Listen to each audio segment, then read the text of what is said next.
وما أرسلنا من قبلك إلا رجالا نوحي إليهم فاسألوا أهل الذكر إن كنتم لا تعلمون. السلام عليكم ورحمة الله وبركاته. الحمد لله والصلاة والسلام على رسول الله وعلى آله وصحبه ومن والاه أما بعد. For today's Q&A, I am very honored to be able to host Dr. Hatem el Haj one more time. This is our second time hosting him. And a very brief introduction, he has asked me to cut down on his introduction. Nonetheless, you should know that Dr. Hatem el Haj, alhamdulillah, he is both an MD and a PhD in comparative fiqh in Islamic studies from Al Jinan University. He is a practicing pediatrician. He is the former dean of College of Islamic Studies at Mishka and a member of the permanent Fatwa Committee of AMJ, of the American Muslim Jurist Association. Dr. Hatem el Haj, as always, it's a pleasure and an honor to have you on our Q&A. Alhamdulillah. Allah barik feekum, Shaykh Yasir. Same here. Alhamdulillah. So, Shaykhana, today we're going to be talking about an area that is an actual, mashallah, lived experience of yours, which is medical practices in light of the Sharia. And I wanted to really discuss some very pertinent and very common questions that Muslims ask, and we'll try to begin chronologically from pre-birth all the way up until the issue of very end-of-life support systems. So we're going to go over a number of issues and scenarios beginning from the very beginning, which is the inception of life. And one of the biggest questions that so many people ask in our times is the Islamic ruling on ending pregnancies or the issue of abortion. And before we even dive into the fiqh of ending pregnancies, let us first discuss, Shaykhana, what is the Islamic position on the beginning of life and the controversy over 40 versus 120. So if you can begin with that, inshaAllah ta'ala, and then let's move on to the issue of the controversies over ending pregnancies. Alhamdulillah. Well, I think that they are very related, so it's very proper to start by talking about the beginning of life, because the ruling of abortion hinges on the concept of the beginning of life, or the beginning of human life, if we were to accurately describe it. So when it comes to the issue of the 40 versus the 120, the issue has become a little bit more of a controversy nowadays, because we know that embryogenesis pretty much finishes around 40 some days of age. That's 56 days of the gestational age, the way that doctors measure it. You know, this is extremely important also, because this creates a lot of confusion between the medical terminology and the fiqh terminology. When we talk about the age of the pregnancy in medical terminology, it starts from the first day of the last period before conception. In the fiqh terminology, that starts from conception. So you have 2 weeks of difference between the medical terminology and the fiqh terminology. So when the doctors talk about 4 weeks, like a 4-week-old fetus, they're talking about the gestational age. So the fetus is actually 2 weeks, not 4, from a fiqh perspective, because fiqh starts from conception, which is, more accurate, conception. But for the doctors, since this is how they have always measured gestational age, because they did not know exactly when conception took place. So the doctors always used the last period before conception, and they started counting from the last period before conception. So this is to be remembered, because it will be very relevant when we talk about the ruling of abortion. But since in Islam, we count from conception. We know in medicine that embryogenesis pretty much finishes before around 56, 57 days of gestation, which is about 40, 42 days from conception. it is extremely hard for doctors to basically, it is extremely hard for perinatologists, neonatologists, doctors in general, obstetricians to comprehend the hadith of Abdullah ibn Mas'ud, which is reported by al-Bukhari and Muslim. And Abdullah ibn Mas'ud is certainly a towering figure in Muslim history, like a great faqih. And he said that the Prophet ﷺ, and he said, al-Sadiq al-Masduq wa al-Sadiq al-Masduq, the trustworthy, truthful one. So he said that the Prophet ﷺ said, "Inna أحدكم يجمع خلقه في بطن أمه 40 يوما نطفة ثم يكون علقة مثل ذلك ثم يكون مضغة مثل ذلك ثم يرسل إليه الملك فينفخ فيه الروح ويأمر بأربع كلمات." So he says, the Prophet ﷺ said that the creation of one of you will be brought together in the womb of their mother for 40 days in the form of a drop, then for 40 days in the form of alaqa, which can be translated as clot or leech, whatever it is, alaqa, a clot of blood, and then for 40 days in the form of mudgha, which is a chewed lump of flesh, and then the angel will be sent down to breathe the spirit into him, or the soul into the fetus, and then it will be commanded regarding 4 matters to the end of the hadith. Now, we have another hadith that is reported by Muslim from Huzaifa, which provides a different sort of narrative. And it talks about the angel descending after 42 days.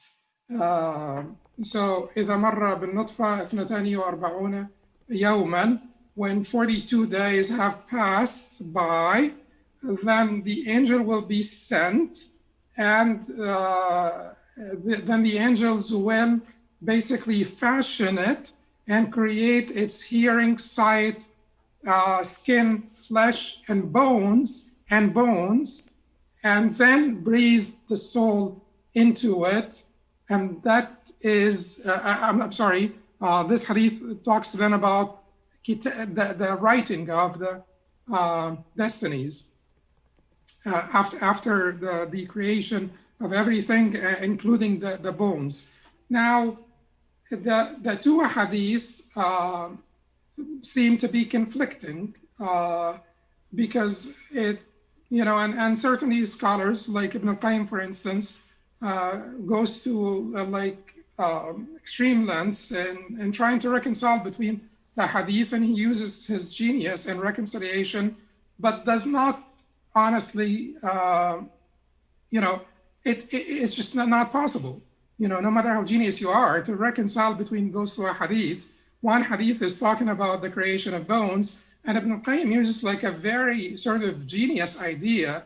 He says that it is like a pattern that is made the first time, and then it will be sort of executed afterwards. So the first time the angel comes down and creates the bones and the flesh, and it is like the angel is making a pattern, and afterwards all of this will take place. Now, what compounds all of this is that Allah subhanahu wa ta'ala in Surah Al-Mu'minun talks about like a certain sequence. Allah says, وَلَقَدْ خَلَقْنَا الْإِنسَانَ مِنْ سُلَالَةٍ مِنْ طِينٍ. We've created man from an extract of clay. ثُمَّ جَعَلْنَاهُ نُطْفَةً فِي قَرَارٍ مَكِينٍ. Then we made him into a drop or we placed him as a drop into a firm lodging. ثُمَّ خَلَقْنَا النُّطْفَةَ عَلَقَةً. Then we made the drop into a clot. So فَخَلَقْنَا الْعَلَقَةَ مُضْغَةً. Fa here is not like summa, so there is no lapse of time here. Then, or like immediately thereafter, we made the clot into, we made the clot into that chewed lump of flesh. فَخَلَقْنَا الْمُضْغَةَ عِظَامًا. Then we made the mudgha into bones. فخلقنا العظام فكسونا العظام لحما. Then we covered the bones with flesh. ثم أنشأناه خلقا آخر. ثم here indicates some lapse of time between the last phase and the following one, and then we made him into a new creation. And Ali radiallahu anhu said that new creation is the human life. You know, so Ali wanted to say that then here human life starts. ثم أنشأناه خلقا آخر. After all of this. So the one way to reconcile between the two ahadith is actually to not accept the sort of the obvious apparent implication of the hadith of Abdullah ibn Mas'ud. And it seems that because of the status of Abdullah ibn Mas'ud, he had, you know, the hadith of Huzaifa took sort of like a secondary sort of level of importance, or the hadith of Huzaifa was not considered to be here the default. The hadith of Mas'ud was always considered to be the default, and everybody's trying to reconcile the hadith of Huzaifa so that it may eventually agree with the hadith of Abdullah ibn Mas'ud. However, we know also that there are different narrations of the hadith of Abdullah ibn Mas'ud, and one of them may have the answer. So when the Prophet ﷺ said that the creation of one of you will be brought together in the womb of their mother as a drop for 40 days, then it will become a alaqa in a similar for a similar duration, and then it becomes a mudgha, a chewed piece or lump of flesh for a similar duration. One of the narrations reported by Muslim says ثم يكون علقة في ذلك مثل ذلك. Then it will become a alaqa, a clot in that for a similar duration. So Ibn Zamalkani rahimahullah ta'ala said that everything happens in the first 40 days because it will become it is a nutfa and then a alaqa and then a mudgha for a similar duration, but everything is happening fi dhalik, in that, what is that? The 40 days, not the womb. So in that refers to the 40 days, to the duration, not the place. And that is sort of linguistically sound because the Prophet ﷺ said, إِنَّ أَحَدَكُمْ يُجْمَعُ خَلْقُهُ فِي بَطْنِ أُمِّهِ 40 يَوْمًا. So one of you will have his creation brought together in the womb of his mother for 40 days. The last thing he mentioned is not the womb, the 40 days. So when we say that then he will be in that, he will be a clot in that for a similar duration, the similar duration is not another 40 days. The similar duration is that it is a nutfa for like a period of time within the 40 days, and then a alaqa, a clot, for a duration similar to that of the nutfa, all within the 40 days, and then it will become a mudgha, still within the 40 days.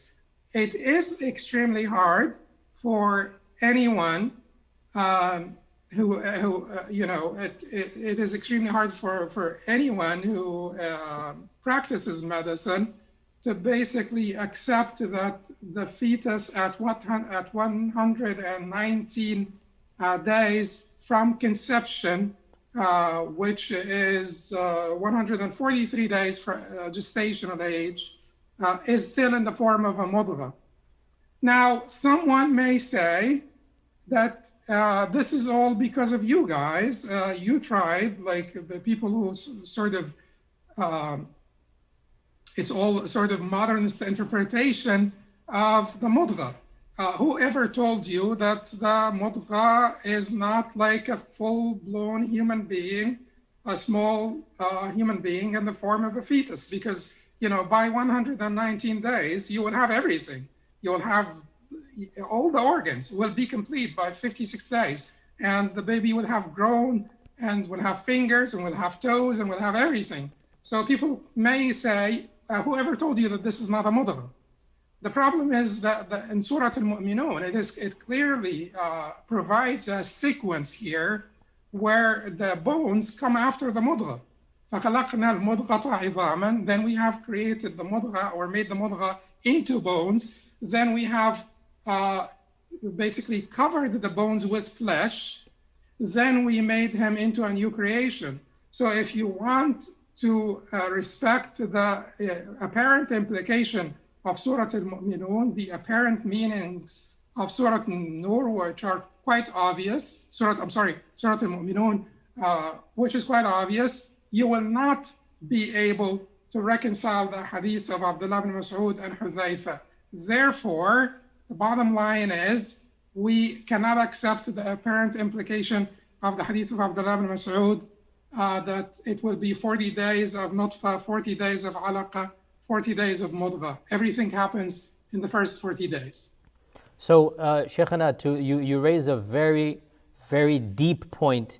I wish we could discuss this more, but what you have done, and of course, you know I'm very sympathetic to this, but what you have done is you have taken external evidence that is qat'iyyud dalala, that is definitive, and that is the evidence that we know of embryology, of the knowledge of the period of gestation and the development of the fetus, and you've then looked at the various ahadith and you have made tarjih, you have examined these narrations and chosen, based upon a knowledge that you know of that is definitive, which version seems to be more authentic than other versions. And of course that's a very deep usuli discussion, but just wanted to point that out, that this is something that one does find throughout our history, where people are looking at the narrations within a reasonable framework. This is not embracing modernism or progressivism. This is actually from within the usul of Ahl Sunnah wal Jama'ah, that sometimes definitive knowledge, which is outside of narrations, is used to then interpret or to even make tarjih between various narrations. That's an interesting point here. But the point is that you know, if you look, I know that this was part of your PhD thesis, but if you looked at the sort of the Ibn Taymiyyah and Al-Razi, both are great Imams of Ahl Sunnah, Al-Qanun Al-Kulli, or the Universal Law by Al-Razi, Ibn Taymiyyah did not really claim that conclusive rational evidence will be denied or rejected. He just said that, that the rational evidence is not one undifferentiated category. So we'll have to divide the rational evidence and figure out what is conclusive or definitive and what is not. And also the wahi, it's not all conclusive because there could be, different implications. So we have to divide this into conclusive and non-conclusive. And we will always favor the conclusive evidence, regardless of whether it was rational or scriptural. Exactly. So in fact, in my PhD, I actually have a section called Ibn Taymiyyah's modified version of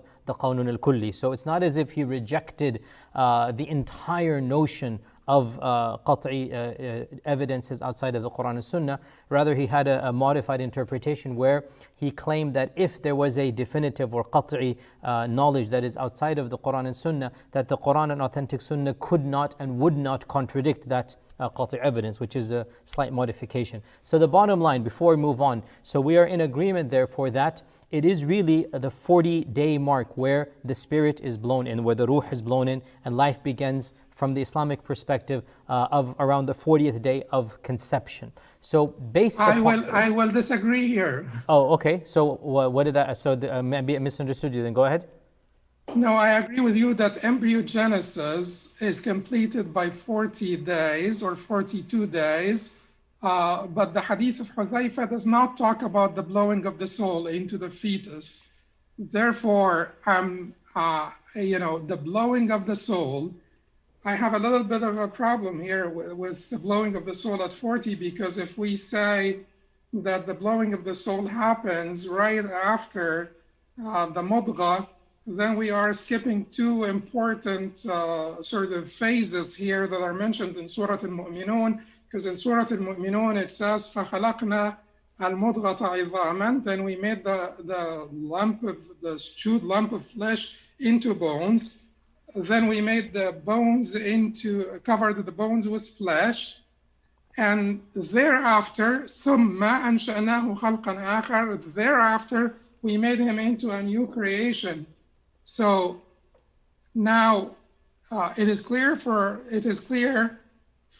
the evidence, whether it's rational or scriptural evidence, that everything happens in 40 days in terms of the genesis of the fetus or the embryo genesis. But the soul should be breathed into the fetus when it is accepting of it. قابل, محل قابل, basically ready to receive it. And that should happen later, after basically the organs have developed enough for the body to be ready to receive this soul. Now, who's making that distinction? I don't know many people making that distinction, but it is okay for me to do this patchwork because I am basically surrounded by imams from both sides, although this opinion may be a little bit interesting because I am separating between embryogenesis and the breathing of the soul into the fetus. If we're saying that it is drop, clot, chewed lump of flesh, all within 40 days, I would have a problem believing that the soul will be breathed right after this phase. There are two phases here that we did not count for that are mentioned in the Quran. And then there is a lapse of time, ثُمَّ أَنشَأْنَاهُ خَلْقًا آخَرَ, and that is when the soul gets breathed into the fetus. Okay, so you are then positing that the embryogenesis takes place after 40 days and the soul is breathed in after 120 days. Is that what you're saying? Yes, which will sound incoherent because then I cannot scripturally prove it, because it is not, if I am denying the hadith of the apparent implication of the hadith of Abdullah ibn Mas'ud, and I'm trying to reconcile the apparent implication of the hadith of Abdullah ibn Mas'ud with the hadith of Huzaifa, then if to be consistent, where am I getting the 120 days from for the breathing of the soul? However, there is several ijma'as that have been reported on the breathing of the soul at 120 days. Is it cognitive dissonance to say that I will separate between the two and accept the ijma' that is not textually based? At this point, this is what I'm inclined to doing. I would accept the ijma' that is not textually based because breathing the soul at 40 days is not consistent with the soul coming into a body that is ready. When does the soul leave the body? If we look at the other end of life, the soul leaves the body when the body is not accepting of it anymore, because of disease, because of trauma, because of this or that, or because of the divine decree. But we should apply this to the beginning as well. And I don't think that the body is ready to accept the soul so that we can move from simply sentient life, in a sense, to human life. Because we don't jump from vegetative life to human life. I guess there is a phase in the middle that's called sentient life, which applies to the fetus before we can say that human life starts. So this is actually very interesting, and you are complicating the plot now because, as you are aware, this is a relatively unique position. Actually, I don't know of anybody else that I've heard of. I'm sure there are, but as you're aware, most people are either the 40 or the 120, and now you're making a very important distinction, which I find very intriguing. It's going to take a while for my mind to think through all the implications, but what this does imply is that your fiqh positions then are going to be slightly modified from those who follow the position that the ruh is blown in at 40 days versus those who blown at 120. Yeah, interesting. Okay. By the way, before I get to the fiqh issue, I'm genuinely curious. You are, of course, a medical doctor. Is there anything that happens around 120 days that is different in terms of like the biological development of the child? Maybe the consciousness or awareness somehow can be detected. Is there something that, يعني ليطمئن قلبي, like us people who are outside of the medical discipline, we can feel a sense of, oh, aha, I see, that's the soul. We can see pre and post soul being blown in. Anything that can detect that somehow? Many things in that neighborhood that happen that could indicate the beginning of human life, including voluntary movements, not reflexive movements. So many studies have shown that there are certain developments that take place during this time, most notably voluntary movements. And if you ask any pregnant woman, when did you start to feel movements, they will tell you the 5th month of pregnancy. See, so for me, as you know, Shaykh, our usul are similar. For me, that type of evidence is actually, it's not, of course, qat'i, but it's kind of like isti'nas. You can kind of like get a little bit of a hope in that your position might have some basis to it, because I'm actually very intrigued. It's the first time I've actually heard this position, and it's making a lot of sense to me personally, that if we distinguish between the development of the embryo, which is clearly taking place, where this is qat'iyyat dalal, is taking place at 40 days, versus the blowing of the ruh, which I've always had a problem with in the sense of I'm not a medical doctor, but still, the notion of the ruh being blown in at that early stage, it didn't settle with me for multiple reasons, but now you come with this interesting distinction, and I find myself very much drawn to it nonetheless. So, based on that, Shaykhana, let's now get to the issue of terminating the pregnancy, with the caveat, before we get to the nitty-gritty and the harsh realities, with the caveat that there is pretty much a unanimous consensus or I don't like using the word ijma' here because it's not quite, but there is the sense of that whether it is a living or breathing fetus or not, whether the ruh has been blown in or not, that there is an element of sanctity to that fetus, and that we should not treat it as if it is a vegetable, as if it is nothing. So even if the ruh has not been blown in, there is generally feeling within our fuqaha a discouragement overall.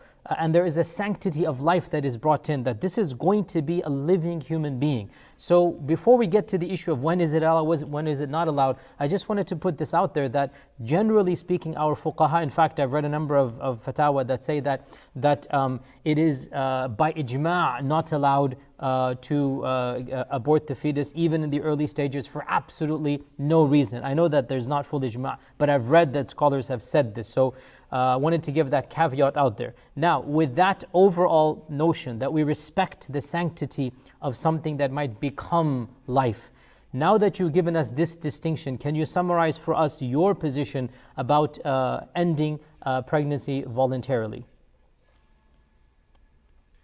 Well, I think that there is a lot more strictness nowadays than used to be early on.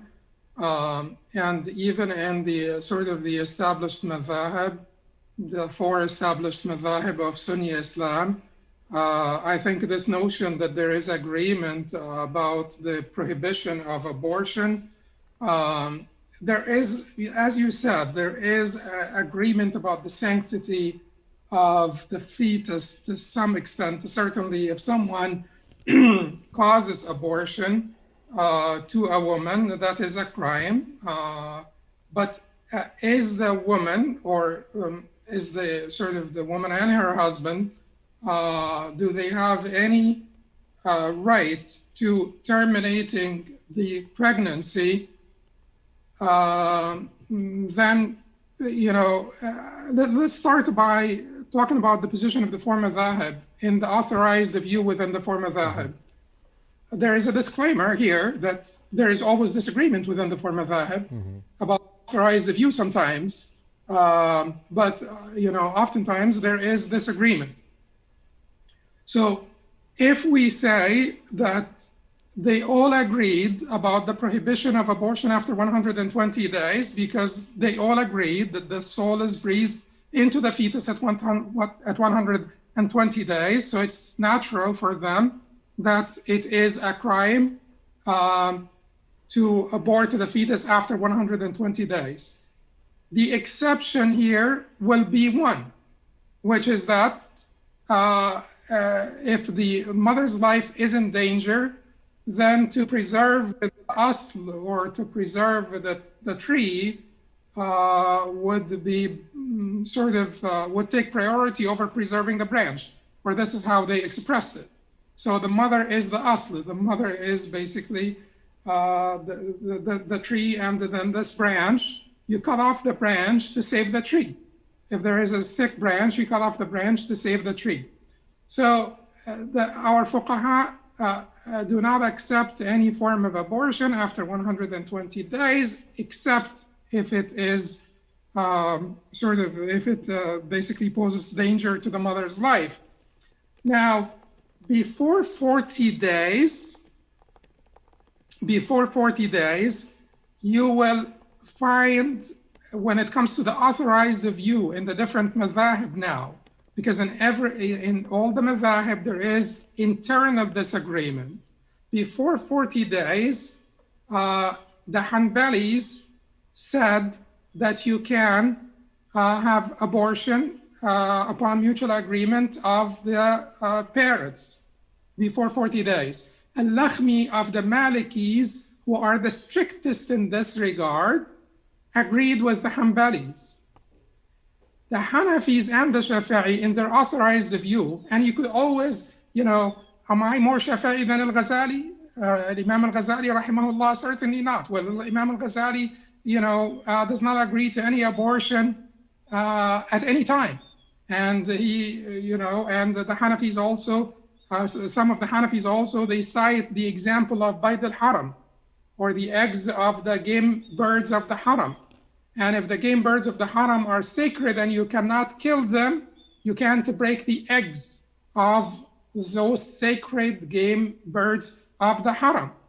So they cite this example to say, if this is the beginning of human life, then it is sacred, because human life is sacred.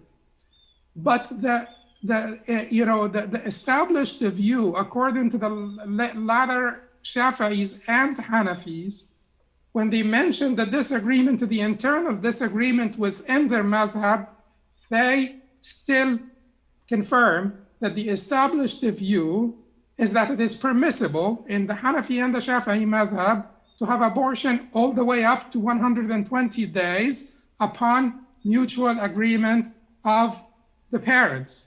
Now, some of them, because it sounds a little bit like too hard to accept, some of them say that there must be a good cause. And we agree with them. There must be a good cause. But it is basically the mutual agreement of the parents that will determine if there is a good cause or not. The Hanafis, or some of them, go as far as saying that the paternal agreement is not required. It is the mother's decision, regardless of the father's opinion. That's what some of the Hanafis said. So if we want to fairly and honestly present the positions within the four madhahib before we come to the contemporary discourse and the the ulama of the modern times, we will say that before 40 days, the majority agreed to the permissibility of abortion before 40 days, and that would be the authorized position within the Hanafi madhab, the authorized position within the Shafi'i madhab, al-Lakhmi of the Malikis, and the position of the Hanbali madhab. Between 40 to 120, that is still the authorized position that it is halal to have abortion upon mutual agreement of the parents in the Hanafi and the Shafi'i madhab, even though there is much disagreement internally within the two madhabs. And then after 120 days, no one would agree. So the Malikis would not approve of expulsion of the semen after it goes inside basically the womb.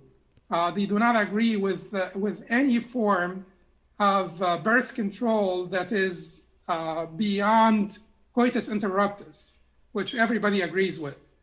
azl or coitus interruptus. But they do not agree with even the expulsion of this serum, of this semen after intercourse. So that's what the sort of the classical discourse is about. Nowadays, part of it is warranted, because nowadays with our developed understanding of embryogenesis, even though they had the same sort of concerns before, because they would see the fetus coming out after 80 days completely formed, like complete human being. So they had the same concerns, and I wrote something about this, and there is like so much that they questioned. So many of the scholars had questioned it. But anyway, nowadays people have become stricter,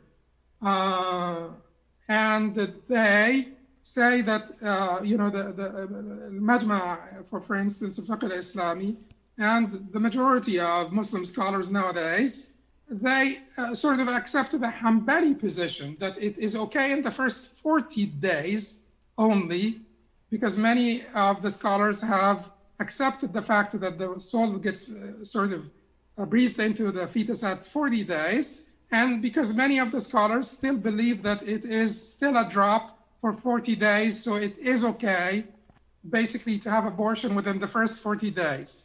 Between 40 to 120 days, and they all presume that you have some cause, for doing it. They all presume that you have a cause for it. But between 40 to 120 days, the cause must be a very valid cause, a very pressing cause, such as rape. According to some of the Majama, they consider this to be a valid cause to have abortion between 40 and 120 days, such as deformity that is incompatible with sort of normal life, incompatible with a sort of dignified life. And when they talk about dignified life, the scholars of Majma' al-Fiqh al-Islami or the International Islamic Fiqh, the Islamic Fiqh Assembly that belongs to the Muslim World League, they said that if his life will be bad and a cause of grief for himself and his parents, then it is allowable to terminate the pregnancy between 40 and 120 days. Severe congenital diseases or deformities and things of that nature. And then they say that after 120 days, as we said before, it is never permissible except if the mother's life is in danger. That is the modern discourse. I accept this, despite the fact that this does not really reflect the classical discourse. The classical discourse was more permissive than this when it comes to abortion. But I accept the modern discourse because of our understanding of embryogenesis and so on. So this is what I believe in. So, Shaykh, a number of points are raised here. Firstly, if I'm not mistaken, the Hanafis, didn't they not have the 120? They said as long as the features aren't formed. So they have a different caveat, right? مَا لَمْ يَتَخَلَّقِ الْجِنِينَ or something of this nature. So wouldn't that bring it back? Just to be pedantic, so that we don't misascribe to the Hanafis. Yes, but the majority of the Hanafis do not necessarily make this condition. They talk about 120 days, the permissibility within the 120 days without making this condition. Some of the Hanafis will make different conditions. Some of the Hanafis do not accept the whole thing. Some of the Hanafis do not accept the permissibility of abortion to begin with at any time. And this is also, by the way, Ibn Taymiyyah's position. He's very strict on this regard as well, that he does not view abortion. So he's actually not following the mainstream Hanbali view in this regard. But the point being now, so a number of questions are, Shaykhana. So therefore, what you said was, to reiterate, up until 40 days from conception, not from the last, the period, but the actual conception, up until 40 days, any type of reasonable excuse, let's say, And if you look at the lists given, generally speaking, if the lady says, I'm too tired to take care of another child, or I don't have help in the house and this is going to be an issue for me, or I have to drop the kids, I already have 3 kids, etc. Generally speaking, if the fatwa that are there, they seem to suggest within the 40 days, this would be permissible. However, if she or the husband feels that we cannot afford the child, then it would never be allowed, because obviously this is now a theological issue that you are infringing on the rights of Allah subhanahu wa ta'ala and impeding the generosity of Allah with your misconception. So that is, would you agree with that summary, Shaykhna, for the first 40 days?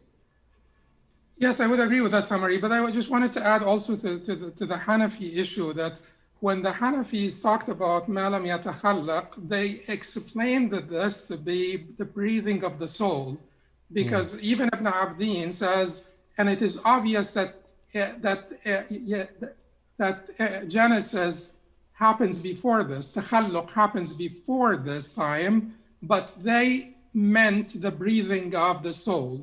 So even ma lam yatakhallaq that the Hanafis mentioned, they disagreed over what this means, whether it means the embryogenesis or the ensoulment, personhood or whatever. Okay, valid point. Okay. Ensoulment. But I agree with your sort of depiction of the sort of the first 40 days. Okay, Jayyid. There is a good reason that is not the fear of poverty, then it is permissible. Jayyid. Now from 40 days to 120 days, you mentioned severe congenital disease or a pregnancy that is really outside of marriage that's going to be problematic in that regard. Are these the only reasons that you would allow, or are there other mubarrirat or reasons that would be permissible during this time frame? Yeah, and the scholars who allowed it for in the case of rape, they did not talk about out of the wedlock. They talked about rape in particular. They did not talk about consensual sex.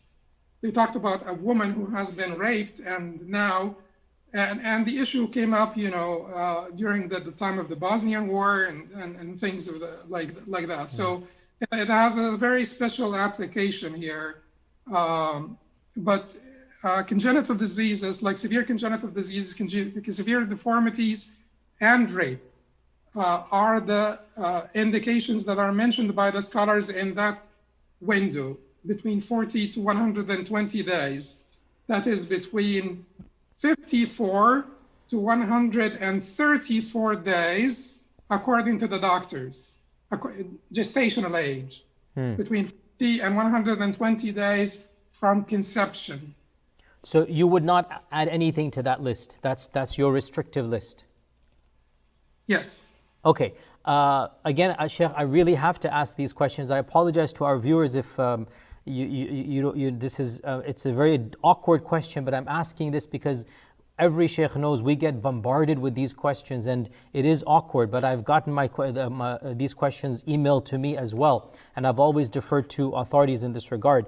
When you say congenital disease, does that include, for example, Down syndrome? Does that include the quality of life being impaired? So to what level of difficulty would constitute a congenital disease? Well, in their fourth conference, the Islamic Fiqh Assembly of the Muslim World League, in their fourth conference, they said,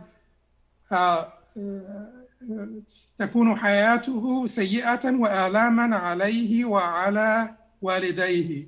So that his life will be hard and it will be a cause of grief for him and his parents.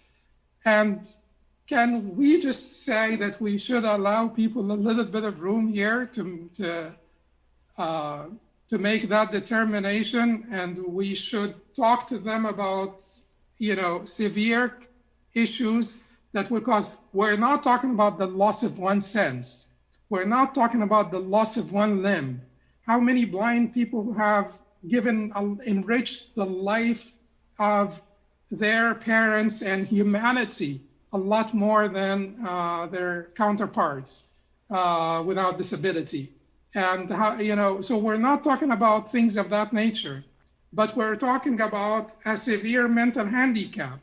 We're talking about sort of a severe physical handicap, severe, that will make life, sort of difficult and a cause of grief for the person and their parents.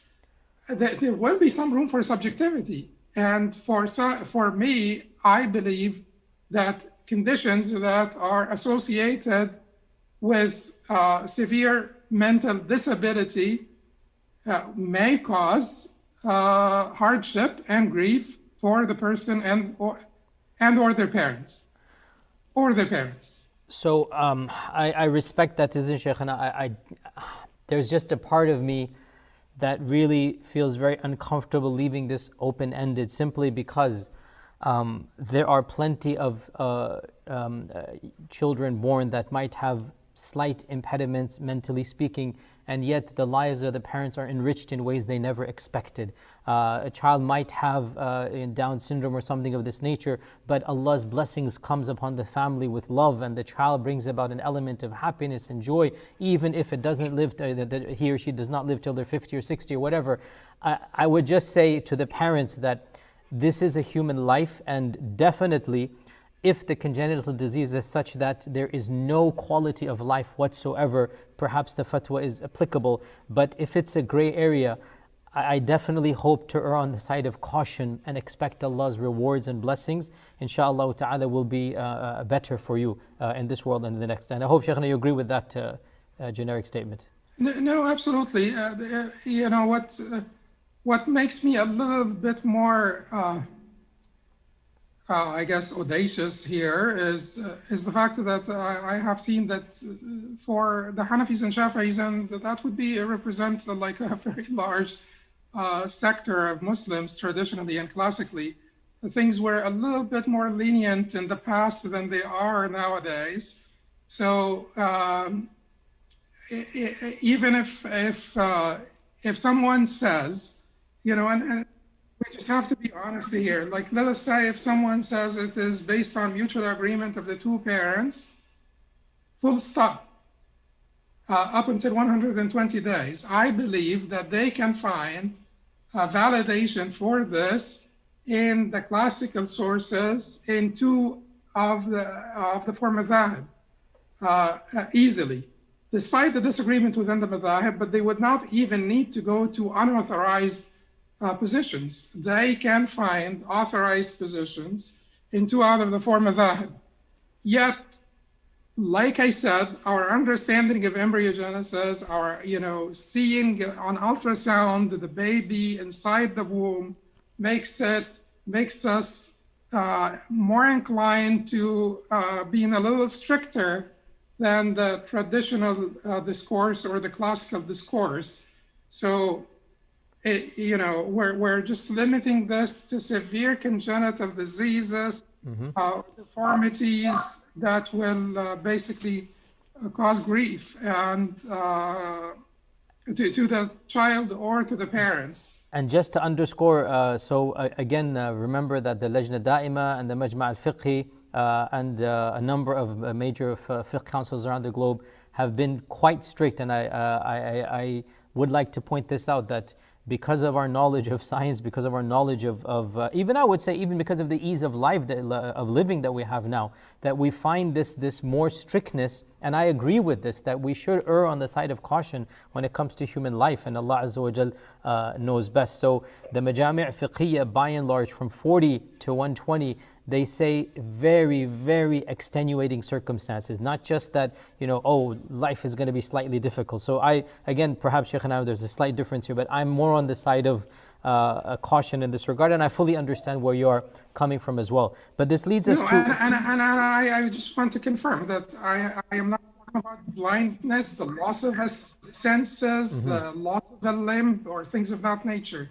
These would not qualify as congenital deformities.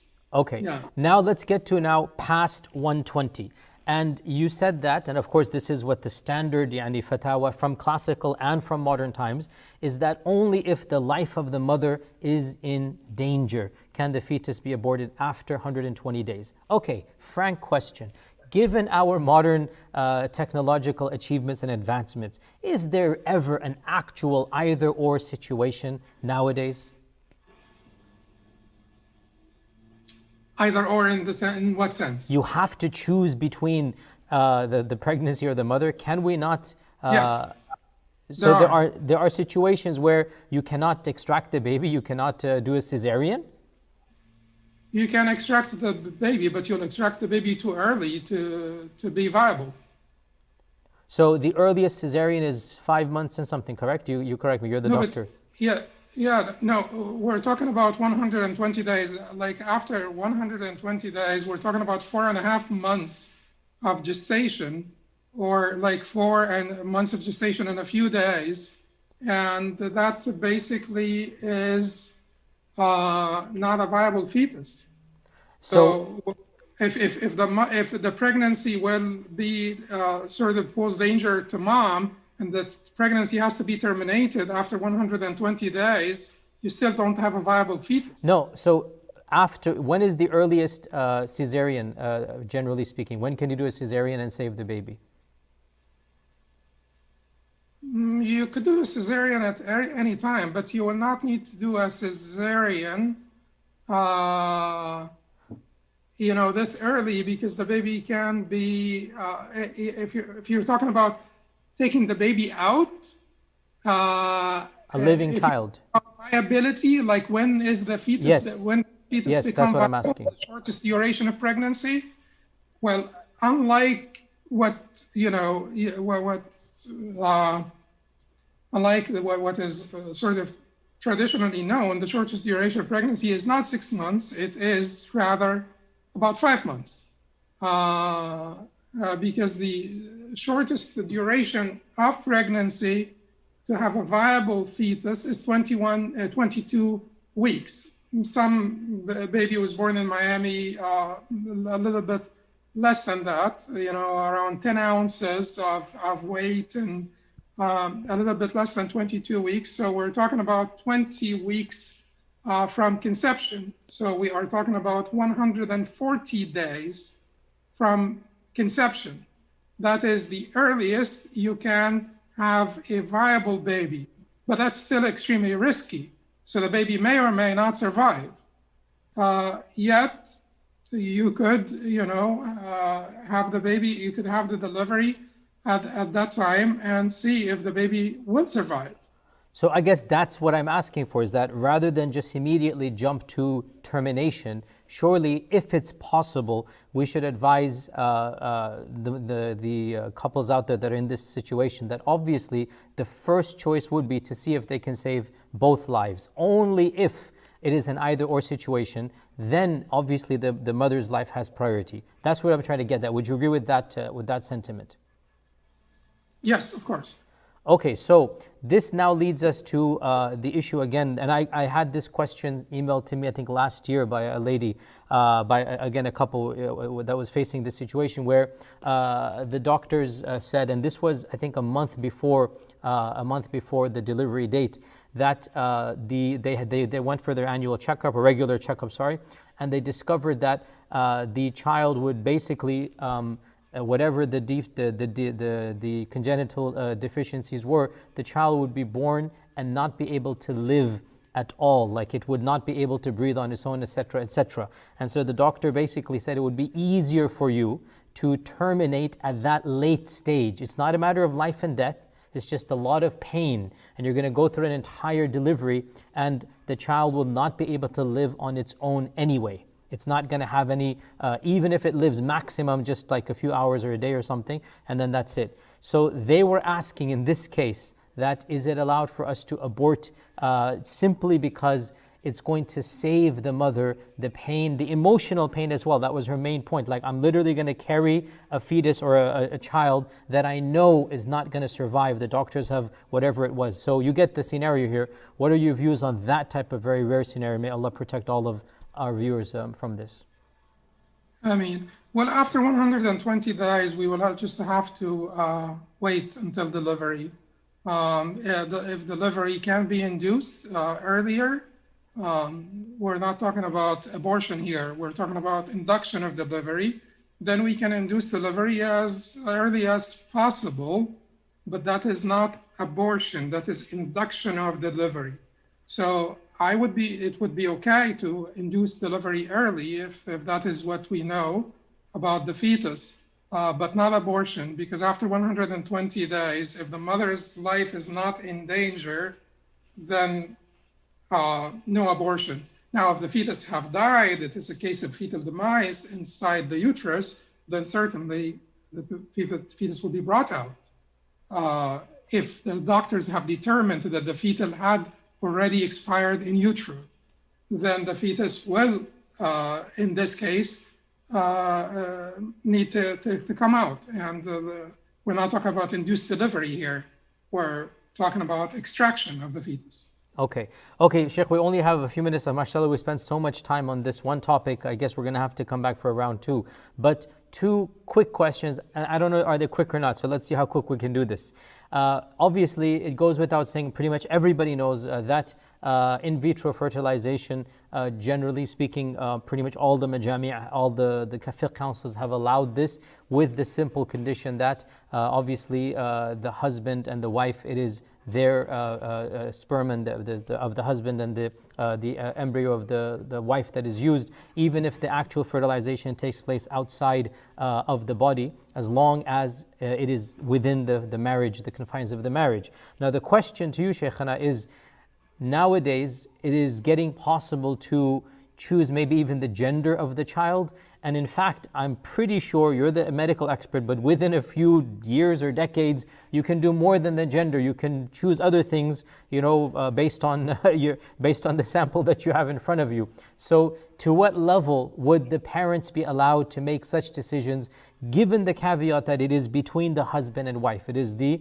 semen of the husband and of course the embryo that is being used, and the pregnancy is going to be taking place within the body of we're not using a surrogate mother for this. So just in terms of choosing, a little bit more specifying the type of child, the gender of the child, what are your thoughts on this? Well, no, that's not short. That's not short, okay.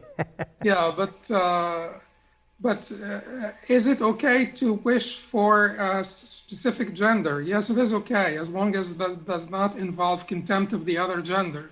But it is okay for people who had 3 or 4 boys to want to have a girl. It is okay for people who had 3 or 4 girls to want to have a boy. It's natural. It's a natural human tendency. So it is okay to make dua. It is okay to eat certain foods if someone recommended for you to eat certain foods. There are some indications that it's possible for things that are high in potassium and sodium, for instance, to bring about, a boy, and magnesium and calcium, girl, and stuff like this. Or to use, like some people may suggest to you, and all of these things are not basically cut and dry. These are things that have some evidence. Some studies have suggested them. They have not been sort of mainstreamed in medical practice, but some studies have suggested that certain types of food may help in that regard. Some said that vaginal douching, whether you make the environment more alkaline, more acidic. Some said that this may be harmful. Certainly we're not talking about medicine here. We're not only talking about fiqh issues. So anyone who needs medical advice, they need to basically consult their doctor. So those measures, the time of ovulation, if you're like male sperms don't survive that well like female sperms, and the closer you are to the time of ovulation, the more likely that you have a boy, and the farther away, like within 2 to 3 days, you'll have to have basically intercourse within 2 to 3 days before or after ovulation for conception to take place or fertilization to take place. So the closer you are to the time of ovulation, the more likely to have a boy. The people who do these things, it's okay for them, given one condition here is that it's not harmful. So it is okay to make dua. It is okay to go about doing some of those measures or like techniques. Now in vitro fertilization, there is one case where in vitro fertilization, let us say, what are we talking about here? People who needed to have IVF because they cannot naturally conceive. And now that they had their IVF, they have the ability to choose the gender of the baby. There is no problem there. They needed to have IVF, and they have their IVF, and now they have the ability to choose the gender of the baby, or they are given the option to choose the gender of the baby. If this is legal, and it's not legal in all places, but if this is fine, this is legal, I guess, they can choose the gender of their baby. The other scenario where it is quite obvious that they can choose the gender of the baby is that when there are certain congenital diseases that are gender specific. So if you are prone to certain congenital diseases and those diseases are gender specific and you wish to have a baby of the opposite gender that is not prone to this disease, then that would be also allowable. Now, the one issue that is controversial is whether people who can naturally conceive may have IVF for the purpose of choosing the gender of their baby. And this would be like a technique called intracytoplasmic sperm injection, to inject the right sperm. Centrifugation of the sperms will, push out the male sperms out to the peripheries because they're lighter. You examine the sperms, you inject the particular sperm into the ovum, whether you want the male or the female sperm, the X or the Y sperm, I should say, into the ovum, and to have the gender that you want. Now, this is controversial. The majority of the scholars forbid this. There are very honorable scholars like Shaykh al-Qaradawi and Shaykh Muhammad Ra'afat Uthman, who used to be the dean of the College of Sharia in Al-Azhar, rahimahullah ta'ala, Dr. Muhammad Ra'afat Uthman. But some of the great scholars of our times allowed this. The majority forbade it. And the majority forbade this not because we have sort of like clear-cut evidence from the Quran and Sunnah, but because of many sort of factors that they considered. The natural equilibrium between the genders that, Allah, that there is divinely decreed and so on. Certainly the scholars who allowed it, they said that no one can defy divine decree, even if you do whatever you want. That's not in defiance of divine decree, because divine decree would come to pass anyway. So it is a controversial issue, and for me, I don't believe that the evidence against it is strong enough to say it's haram. I do say it is makruh.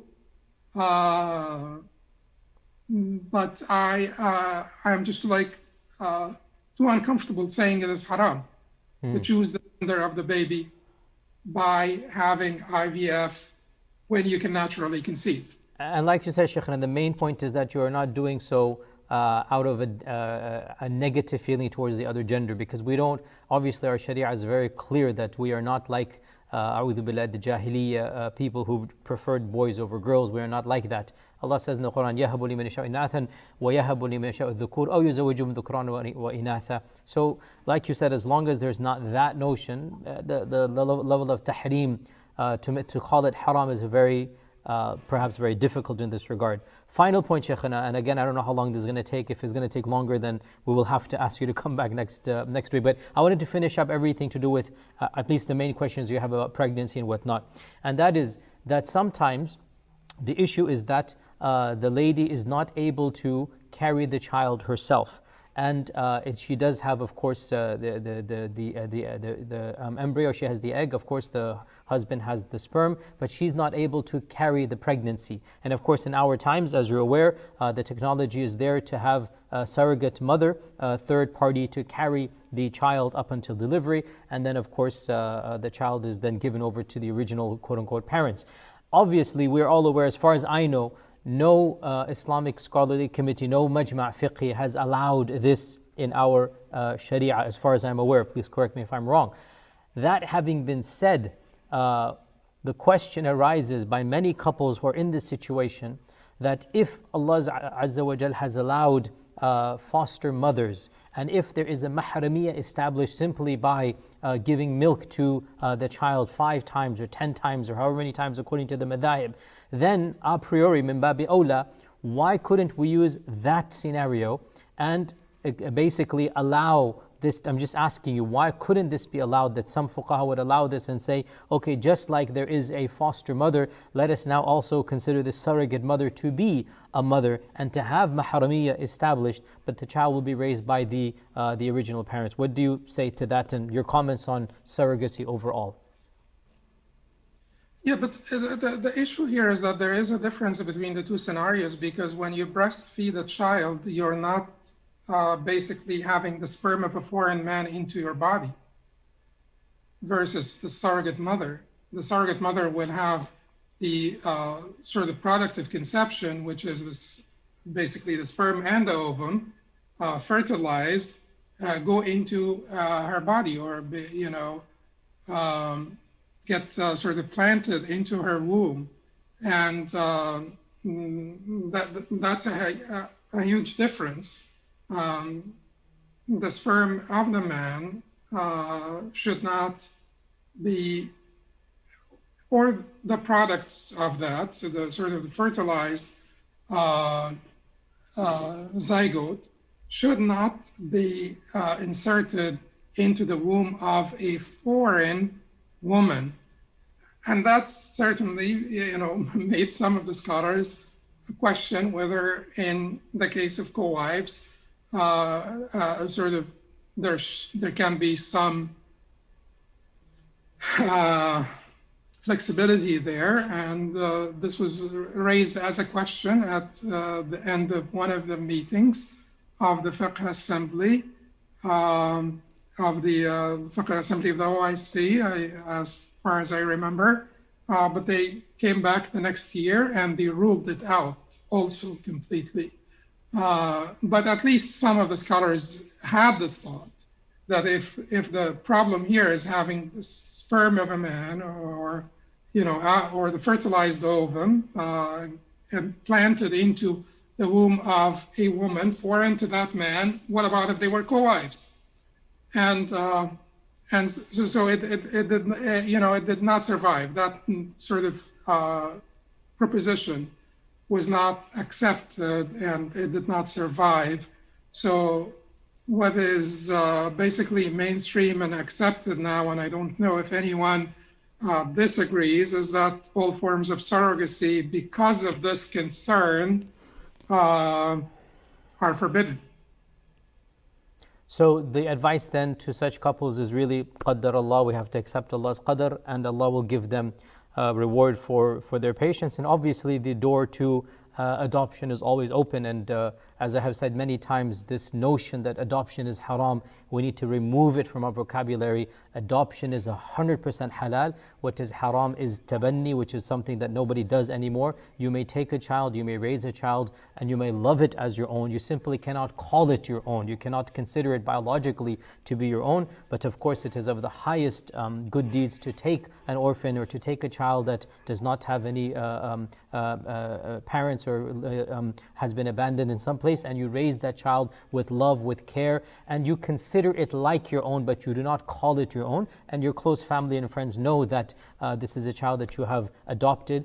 adoption, the way that it exists in the West, is completely halal. What is haram is a jahili type of adoption that is called tabanni. And as I explained in previous lectures, we should not say ever that adoption is haram because it has raised a lot of misconceptions. So the advice therefore to this couple would you agree to calling it open adoption? I think the concept of open adoption may make it a little bit. That's fine, Shaykhana. My point though is that tabanni as it existed in pre-Islam is pretty much gone in the modern world. And nobody claims the child is biologically mine. They might even give the child the last name for legal purposes. But the notion of tabanni, which was the notion, as you're aware, of claiming that a certain person basically shall be considered for all intents and purposes, I am taking this child and I am considering this child to be my biological child. So that notion does not exist by and large in the Western culture.